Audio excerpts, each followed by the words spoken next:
Hi! In front of me is REALME GT tool, and today I would like to show you how we can clean storage of this REALME.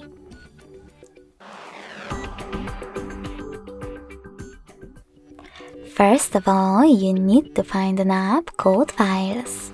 When you find it, click on it. Then select Clean at the bottom left corner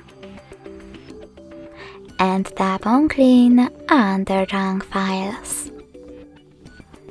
Following that, select Clear in the pop-up and wait.